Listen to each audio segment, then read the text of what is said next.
Donald Trump announced yesterday a big new campaign strategy of his. He's going to be invading a number of different U.S. cities. Today, I'm announcing a surge of federal law enforcement into American communities plagued by violent crime. We'll work every single day to restore public safety, protect our nation's children, and bring violent perpetrators to justice. Okay, and so if you've been watching the footage coming out of Portland and that scared you, get ready because it's coming to a number of other cities. He already previewed earlier this week that you can expect these sorts of things in Chicago, Philadelphia, Detroit, Baltimore, Oakland, and others. And all of the relevant people in the federal government who would be involved in that have confirmed that this is happening. This isn't just Donald Trump's, regular hyperbole. They're going to be sending these generally unmarked, camouflaged soldiers from a variety of different agencies and to defend statues, but seemingly to instigate conflicts and then brutally oppress protesters in these cities. What do you think, Michael? Yeah, I think this is also baldly political, and I think it's a miscalculation. First, I should say I will be bothered all day and probably tomorrow by the fact that I said it was Carter and not Mondale. But It's okay. We'll have to move past it because insert noun here, insert noun, move forward.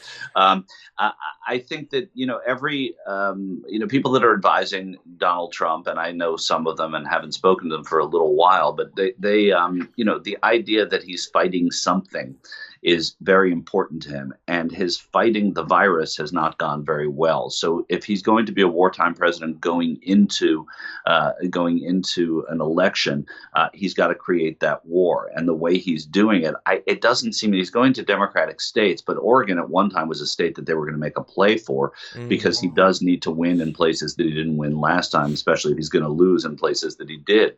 And I think that going into these Democratic states to show up Democratic governors and sometimes Democratic mayors, to me, it seems like a complete miscalculation, because what it does is it sets up this kind of real enemy of the state type of arrangement. Also, the people that are in the middle are generally people that don't like too much government, and this is to the nth degree too much government. So the calculation politically seems curious to me as well.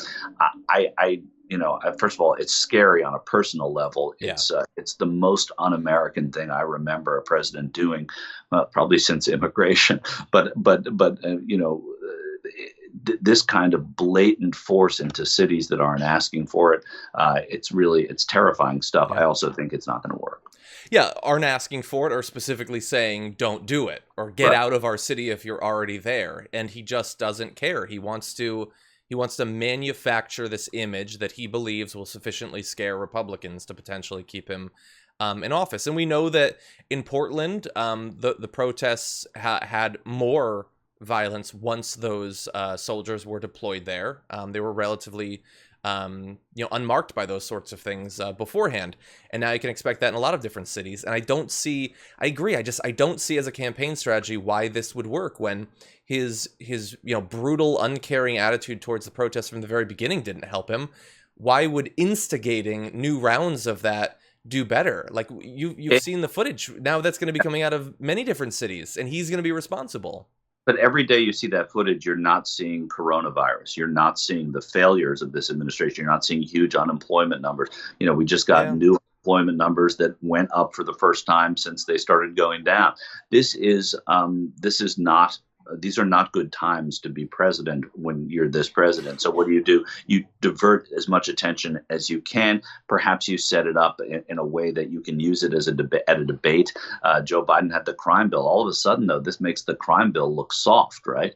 And Joe Biden can say, if I see problems in a state, I'm going to go to Mayor Lightfoot in Chicago, for example, and I'm going to say, Mayor, if our help is here, if you need it, tell us how we can help, rather than we're coming. And that's something that can be used tactically.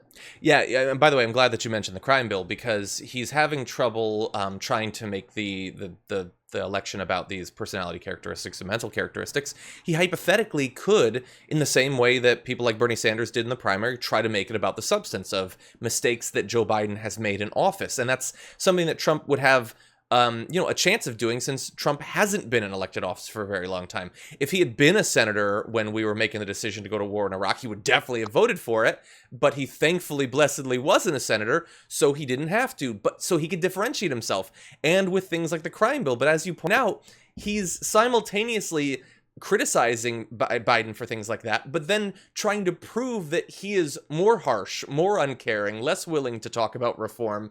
It is a nonsensical strategy at best, and along the way, incredibly damaging, both to, norms and, our conception of how durable the Constitution and our rights will be, but also to the peoples whose heads are getting cracked open and the moms are getting gassed on a nightly basis and all of that. And now we can expect many times as much of that as he deploys to more and more cities. Yeah, I mean, going back to the primaries until right now, this has not been a debate that's been about substance. It's not been a debate that's been about legislation. It's been about a president that many people don't like, who has bad approval ratings, and the Democrats selected the person that they thought would have the best chance of winning.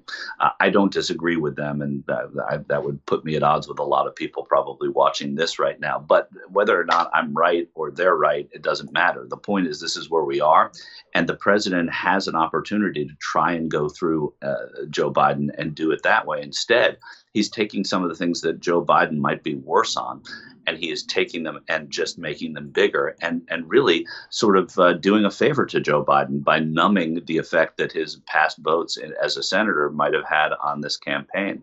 And I mean, it's a gift to Biden in a sense, and we'll see if it even matters. Yeah.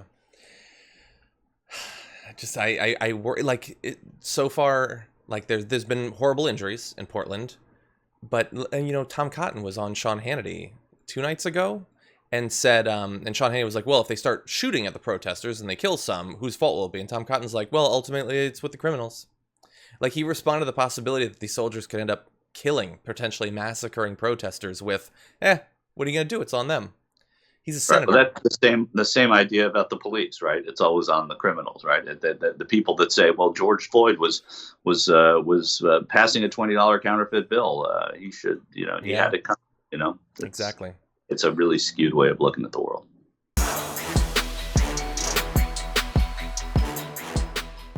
For more political news, breakdowns, interviews, stories of activism, and me trying my hardest to care about the occasional big celebrity news story, subscribe to our YouTube channel at youtube.com/The Damage Report. And you can ring the bell wherever it is so you don't miss anything.